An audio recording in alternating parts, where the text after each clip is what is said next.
பிரியமானவர்களே, இயேசு கிறிஸ்துவின் நாமத்தில் உங்களை நான் வாழ்த்துகிறேன். இந்த இடம் பார்க்கறதுக்கு எப்படி இருக்கு? அழகா இருக்குதா? இது ஆஸ்திரியான்னு ஒரு தேசம் இருக்குல்ல, ஐரோப்பா நாடுகளில் ஒரு தேசம்.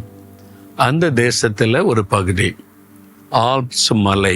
இந்த மலைப்பகுதி எல்லாமே சுற்றிலும் ரொம்ப அழகான மலை பிரதேசம். மத்தியில் அது மாதிரி வீடுகள் எல்லாம் இருக்குது. மலையிலேயே மக்கள் வீடுகள் கட்டி வசிக்கிறாங்க. பார்க்கறதுக்கு ரொம்ப அழகா அருமையாக இருக்குது. ஆண்டவருடைய சிருஷ்டிப்பின் மகத்துவத்தை பார்க்க முடிகிறது. ஆண்டவருக்கு ஸ்தோத்திரம். சரி, நீங்களும் கர்த்தர் சித்தமானா வழி திறந்தா இந்த மாதிரி இடங்களெல்லாம் பார்த்து ரசித்து இதை உருவாக்கின தேவனை நீங்கள் துதிக்கணும். சரியா? சரி, இன்றைக்கு ஆண்டவர் என்ன வார்த்தை வைத்திருக்கிறார் தெரியுமா உங்களுக்கு?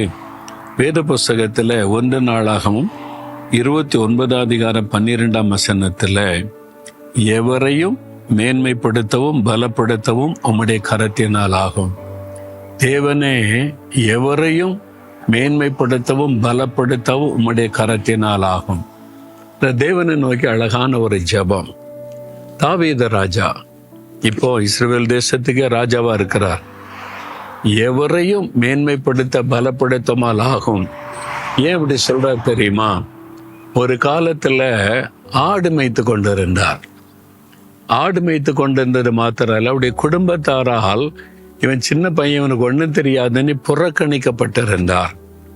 ஒரு தீர்க்கதரிசி சொல்றாரு, உன் வீட்டுக்கு நான் வரப்போகிறேன், பிள்ளைகளை எல்லாம் கூட்டி வைத்திருன்னு சொல்லி சாமுவேல் தீர்க்கதரிசி வருகிறார். தாவீதை தவிர எல்லாரையும் கூட்டி வச்சிருக்கிறாங்க. நல்ல திடகாத்திரம் உள்ள யுத்த வீரர்கள் அவங்க எல்லாம் கூட்டி வச்சிருக்கிறாங்க.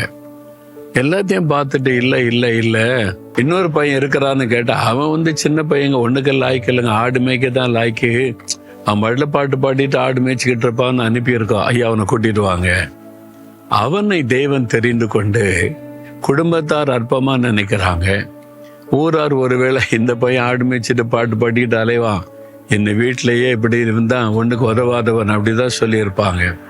ஆனால் தேவன் அவனுடைய நல்ல இருதயத்தை பார்த்து கர்த்தரை சார்ந்து கொண்டு கர்த்தரின் மேய்ப்பராய் இருக்கிறார், நான் தாழ்ச்சி அடையேன், அவர் தான் எனக்கு எல்லாமே நீ வாழ்ந்ததுனால அவனை தெரிந்தெடுத்து அவனை உயர்த்தினார், பலப்படுத்தினார், ராஜாவாக உயர்த்தினார், அவனை தைரியப்படுத்தி ராட்சதனை வீழ்த்தும்படி செய்தார். தாவீது போன எந்த இடத்திலும் தோல்வியை கண்டதில்லை. அப்படி கர்த்தர் பலப்படுத்தி ஜெயங்கொடுத்து நடத்தினார். அப்போ சாதாரண ஒன்றுக்கொருவாத குடும்பத்தாரால் புறக்கணிக்கப்பட்ட ஒரு ஆடு மேய்த்து கொண்ட சிறுவனை அவர் பலப்படுத்தி மேன்மைப்படுத்த கூடுமானால் உங்களையும் செய்ய மாட்டாரா? எல்லாராலும் புறக்கணிக்கப்பட்டிருக்கீங்களா? புத்தி இல்லடா உனக்கு, ஞானம் கிடையாது உனக்கு, ஒரு நாள் ஒன்றும் செய்ய முடியாது சொல்றாங்களா எல்லாரும்?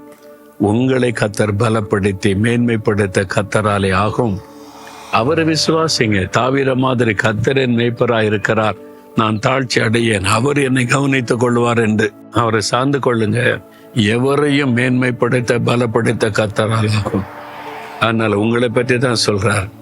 மகளே, உன்னை பற்றி தான் சொல்லுகிறார். மகனே, உன்னை பற்றி தான் ஆண்டவர் சொல்றார். பயப்படாத. இருவரை தோல்வி, ஏமாற்றம், நெருக்கம் இவைகளெல்லாம் சந்திச்சிருக்கிறல்ல, உன்னை பலப்படுத்தி உன்னை மேன்மைப்படுத்துவேன் அப்படின்னு ஆண்டவர் சொல்றார். விசுவாசிக்கிறீங்களா? அப்ப சொல்லுங்க, ஆண்டவரே, நீங்க என் மேய்ப்பரா இருக்கிறீங்க, என்னை கவனித்துக் கொள்வீங்க, என்னை பலப்படுத்தி என்னை மேன்மைப்படுத்துவீங்க, எவரையும் மேன்மைப்படுத்துமாலாகும், என்னை மேன்மைப்படுத்துமாலாகும். நான் விசுவாசிக்கிறேன். இயேசுவின் நாமத்தில் ஆமேன், ஆமேன்.